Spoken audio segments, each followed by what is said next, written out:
Good evening, everyone. Good morning, good afternoon, wherever you are in the world. Um, Tonight, I'm going to share with you chapter 5 of Breathing Out Brave. This is part 2 of the book, and this part is all about delving deeper into self-reflection. So I hope you enjoy it, and if you have any comments or questions, feel free to ask at any point in time. So, thank you. Chapter 5, Brave Biases. Joe is 40, partnered, and has 2 young children. Joe has always wanted to be a hairdresser. He has cut his partner's hair, children's hair, and friends' hair over the years, but never considered it as a profession. He's obsessed with his own hair and spends a lot of his time and money keeping it just the way he likes it. Although he wanted to get a hairdressing apprenticeship in high school, his mother stopped him, telling him that he doesn't want to be a pauper for the rest of his life. He currently works in government, where he develops important policies to assist people with disabilities. He enjoys his work, but finds the team and management he works with to be very stressful. He realizes that the pressure of his job is becoming too much after 5 years in the same team. He wants to change careers, but he's worried about feeding his family. What's stopping Joe from doing what he's truly passionate about? The answer is a number of biases and fears. Self-reflection can be tricky. It's sometimes hard to know what is actually real, true, and accurate. Is the insight applicable to my life? Is it really true? Is it true for another person but not for me? Am I seeing this clearly from a variety of perspectives? Progressing through the stages of self-reflection, as outlined in chapter 4 above, can be scary. It's brave to want to go deeper, to want to learn more about how your thoughts, words, and actions affect your life. This chapter will help you to understand how bias shapes our realities and demonstrates how Joe can improve his life through some deeper self-reflections. A little background on biases. There are many psychological theories and studies on bias in humans: social, belief, decision-making, behavioural, and memory biases. Biases help humans in a number of ways: to help us comprehend reality and information, to help us achieve consistency, feel like we are in control, to get pleasure and avoid pain. There is much to be said on bias, and the below is a rudimentary summary on just 5 psychological biases. I've chosen these biases to summarize because I think they can easily be used as a starting point for self-reflection. You will already be familiar with some biases, and I've chosen not to include stereotyping and groupthink here, as most of us are familiar with these concepts, and they are hopefully already included in your everyday reflections. The below will help you to start to become aware of why you do what you do, and potentially how you can change it. Observe the below in your bosses, politicians, or family members. Research more biases as you go deeper, and add to the list below. These biases also demonstrate why true self-reflection can just be so damn hard. Confirmation bias. Confirmation bias is perhaps the most straightforward concept. We look for information that supports our current beliefs, biases, and ideologies. We then present it as evidence to support our ideas, sometimes without even acknowledging the other side's argument or only briefly addressing it. Our brains are helping us to confirm that we made the correct choice. We like to be told what we already know, keeping us comfortable and avoiding cognitive dissonance. See below. Questions to help you recognize confirmation bias. Am I seeking to confirm my point of view about person, place, or idea? Have I truly looked at this from other perspectives? Do I just want someone to tell me I'm right? Fundamental attribution error. This is where we blame others, attribute error, instead of looking objectively at the situation. We are more likely to say, for example, that the person that has crashed into our car was a bad driver, as opposed to the roads being slippery. If we crashed into someone else, it is more likely that we'll blame the weather rather than our driving skills. Questions to help you recognize fundamental attribution error. If I were looking at this situation from a bird's eye point of view, would I fault myself, the other person, or someone else? Or a combination? Am I using external circumstances as an excuse not to look at my own words or behaviour? Am I judging someone else's motives based on their culture or personality without taking a more detailed look at the reason for their actions? Projection. You're just projecting is a phase that's regularly referred to in popular culture today. Projection bias is assuming that others share our own feelings, attitudes, and values. This can affect our judgment of people and situations. Projection bias is also about overestimating that our future selves will feel the same way as we do currently. For example, we might scoff down a double chocolate donut now because we're tired and hungry, but our long-term future selves may want a more healthy option. Maybe. Questions to help you recognize projection. Am I assuming the other person shares my thoughts and feelings about the situation? Have I asked the other person what their feelings or thoughts are about the situation? Am I acting in a way that is serving my long-term goals? Anchoring. Anchoring is a tendency to place greater value on the first piece of information we received or on one piece of information when making decisions. This is why media influences before and during jury trials are so impactful to the outcome of cases. In everyday examples, this could be getting information from a school principal and making a decision about your child rather than waiting to hear your child's version of events.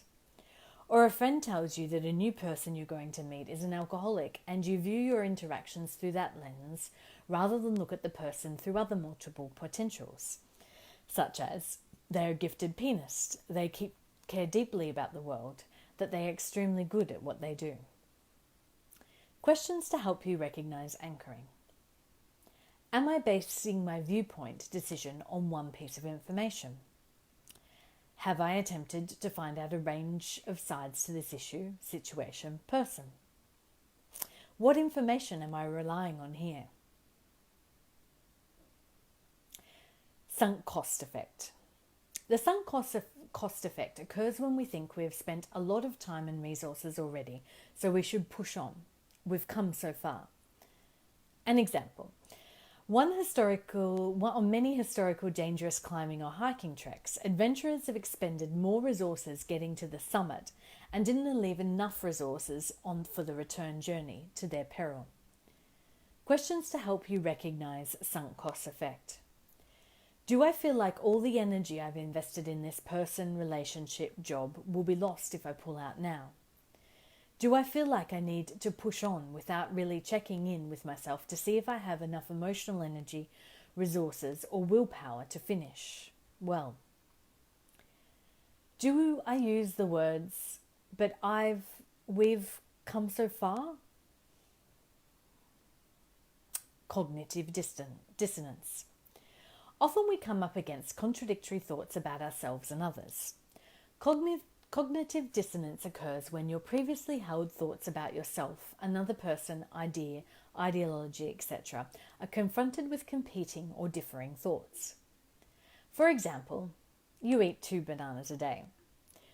You read an article that says bananas are bad for you. These are 2 contradictory ideas. 2 contradictory thoughts create stress, discomfort in humans, even if we may not consciously recognize it. We will automatically find a way to resolve this stress. The primary ways in which we resolve this discomfort are: change these ideas, thoughts. We might say that the article is wrong. Bananas are bad for you. Change a behavior. We might decide that the article is right, so we quit eating bananas. Add a thought. We might say that if we exercise a few times a day and we're pretty healthy, eating bananas are okay. It balances out. Trivialize the inconsistency. We might say bananas are bad, but we're going to eat them anyway. It's not such a big deal. These are all ways in which we resolve dissonance. Let's look at some examples about how this might play out in a relationship. Bet and Sue have been in a monogamous relationship for 4 years. Bet is infatuated by and idolizes Sue. So much so, she's ignored the cracks that have been developing in their relationship over the last 2 years. Bet suspected Sue was having an affair for a few months. She dismissed these thoughts, telling herself that Sue would never do something like that to her. Here, Bet resolved these contradictory thoughts by changing the thought that she didn't want to believe. Number 1. A few months later, and Bet went by, and Bet realised she could not deny the affair any longer, so she confronts Sue. Here, Bet changes her behaviour to do something about the inconsistent thoughts. Number 2. Sue explains that she had an affair, but it's over now and she really loves Bet. Sue says the affair made her appreciate Bet more. Bet now sees the affair as a somewhat positive thing. She adds a thought, number 3, as now her and Sue have a stronger relationship. Life goes on and Bet finds out that Sue has had another affair. Bet tells herself, it's just an affair, she's still with me, it's no big deal.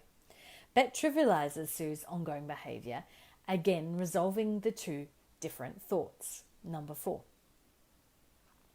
Questions to help you recognise cognitive dissonance. Do I hold or have I presented with two competing ideas or thoughts about myself, about another, about a subject? How have I resolved those differing ideas? Have I trivialized it? Have I changed my thoughts or behaviours to something that really benefits me? Am I ignoring another piece of information, thought, idea to my detriment? Joe's wanting to change example. Joe is stopping himself from becoming a hairdresser, something he is truly passionate about. He does this because of several of the above biases and fears. Cognitive dissonance is in operation in Joe's situation as he's confronting with two competing ideas: pursue a career that he loves or stay in a secure government job that he's coming to resent. He researched introductory base rates of hairdressing and found them to be a quarter of what he earns now, which confirmed from him that the dream is impossible. This demonstrates confirmation bias. He did a basic search to find out what he already knew: hairdressers earn low wages. It also partly demonstrates some anchoring. Joe already had information that most hairdressers' pay rates are low. Adding to this, the thought of low earnings resolves the dissonance, and the thought of staying in his current job has more merit.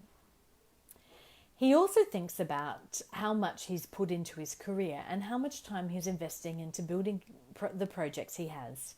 And he thinks that to leave now would be challenging for all involved. Sunk cost effect bias. Joe blames his mother for not encouraging him to pursue his true calling, as she said it was a hobby and she should do something sensible and he should do something sensible with his life. Fundamental attribution error. Currently, he's also using his family as an excuse as to why a change would not be good. Again, fundamental attribution error. He also feels like his partner would not understand this desire and would not support him to make a change because they would not appreciate the potential income drop and understand passion over position. Projection. But what if we were to look at Joe's situation from other angles? Joe could find out whether his experience could count for something in terms of starting rates, researching the real possibilities in a lot more depth and not simply relying on one piece or certain pieces of information. Do the training at night or take time off to do a chunk of training all at once. Ask for part-time arrangements or flexibility while he studies, therefore receiving ongoing pay whilst he studies. Restructure the family routines to allow this new endeavour. Really assess whether it matters that he's put so much effort into his current career and examining ways in which other people could pick up where he left off and realising that all his time spent would not have been wasted. Adding a thought to resolve the dissonance competing ideas. Become aware of his projection bias and ask himself whether staying in the job that he's not passionate about will serve his long-term needs, emotional happiness, or contentment. Explore with his partner whether his decision thus far to prioritise family funds is actually the best decision for the whole family.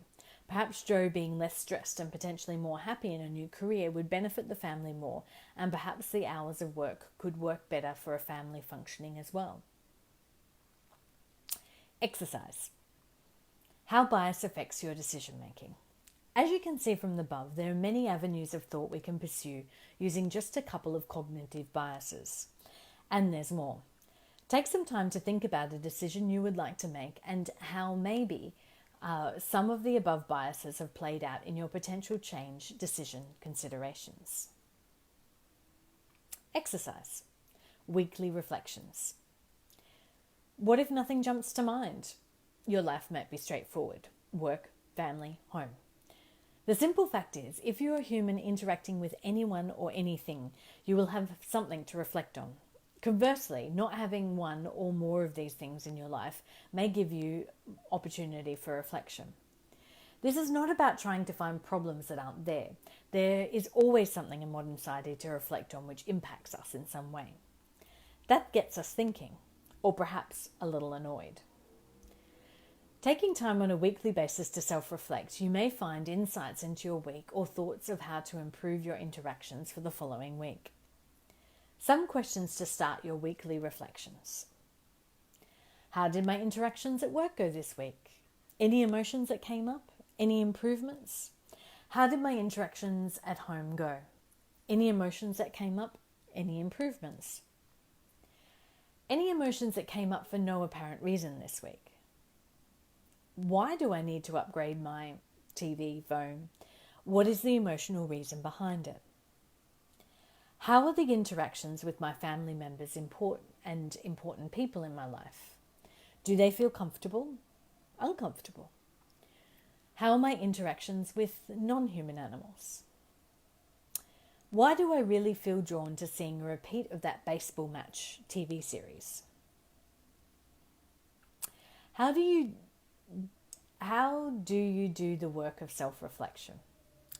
Self-reflection comes in a myriad of forms, as diverse as dogs in a dog park. Find your preferred method of self-reflection.